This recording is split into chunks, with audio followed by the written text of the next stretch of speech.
বাংলাদেশের ছাত্র রাজনীতিতে রয়েছে গৌরবোজ্জ্বল ইতিহাস।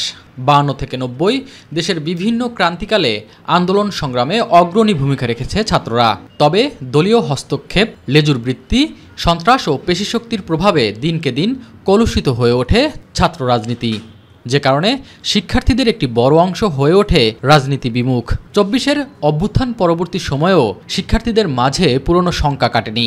আসলে ছাত্র রাজনীতি কিরকম হয়, কিরকম একটি ক্যাম্পাসে একাধিক ছাত্র সংগঠন যখন নিজেদের মধ্যে প্রতিযোগিতার মাধ্যমে কাজ করে, সেইটার সৌন্দর্যটা কি, সেটা আমাদের এই প্রজন্মটা, দীর্ঘ 17 বছরের যে প্রজন্মটা দাঁড়িয়েছে, তারা মোটেই এ সম্পর্কে কোন ধরনের ধারণা রাখে না। সেই ক্ষেত্রে স্বাভাবিকভাবে তাদের মধ্যে একটা ছাত্র রাজনীতি নিয়ে মিসকনসেপ্ট তৈরি হয়েছে। এখন যদি একটা দলীয় সরকার আসে, তাহলে কি ওই যে যে ছাত্র উইংটা দলেরই পারপাস সার্ভ করবে, তার তো এটার বাইরে কোনো গোল নাই।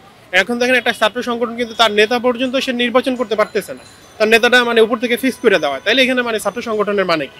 তবে সবকিছু মিলে হতাশ নন শিক্ষার্থীরা। তাদের মতে ক্যাম্পাসে সুস্থ রাজনৈতিক পরিবেশ সৃষ্টিতে বিশ্ববিদ্যালয় প্রশাসন আর ছাত্র সংগঠনগুলোকে আন্তরিক হওয়া দরকার। প্রত্যেকটা বিশ্ববিদ্যালয়ের ছাত্র সংসদ অবশ্যই এই ছাত্র রাজনীতি বা ছাত্র নেতা তৈরির সূতিকাগার।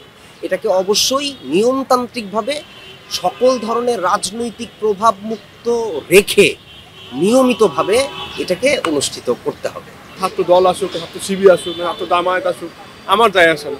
আমি চাই ঢাকা ইউনিভার্সিটি একটা ওই যে ভিপি যেটা, সেটা যেন থাকে যে সবার জন্য একটা অংশগ্রহণ থাকতে পারে। শিক্ষার্থীদের রাজনীতিতে অনীহার বিষয়টি গত কয়েক বছরে ব্যাপক হারে বেড়েছে বলে স্বীকার করে ছাত্র সংগঠনগুলো।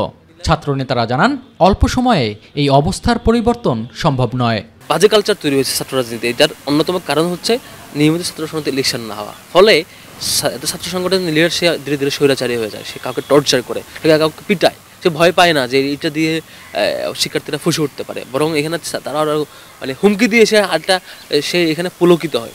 যদি নিয়মিত ডাকসু বা অন্যান্য ছাত্র সংসদ ইলেকশন হয়, নেতারা বাধ্য হবে শিক্ষার্থীদের কনসার্ন শুনতে। আমরা বিশ্বাস করি সাধারণ শিক্ষার্থীদের সেই ট্রমা আস্তে আস্তে যেভাবে কাটছে, এটা কেটে উঠবে এবং ভবিষ্যতে সাধারণ শিক্ষার্থীরা আমাদের ইতিবাচকভাবে সাড়া দেবে। হয়তোবা অনেকেই রাজনীতি করবে না, কর্মী থাকবে, সমর্থক থাকবে, কিন্তু বিগত 15.5 বছরের যে রাজনৈতিক কালচার, সেটা বাংলাদেশে আর কখনো ফিরে আসবে না। সঠিক সময়ে ছাত্র সংসদ নির্বাচন এবং এর ধারাবাহিকতা থাকলে শিক্ষার্থীদের ছাত্র রাজনীতিতে অনীহা সৃষ্টি হতো না বলেও মনে করেন ছাত্র নেতারা।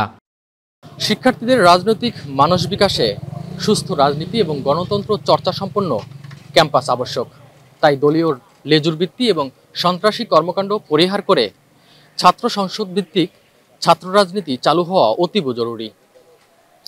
সাধারণ শিক্ষার্থীদের মতের প্রতি শ্রদ্ধাশীল হয়ে প্রগতিশীল সুস্থ রাজনীতির ধারা এবং এর মানোন্নয়নে কাজ করা এখন সময়ের দাবি। এস এম আরিফ, মাই টিভি, ঢাকা বিশ্ববিদ্যালয়, ঢাকা।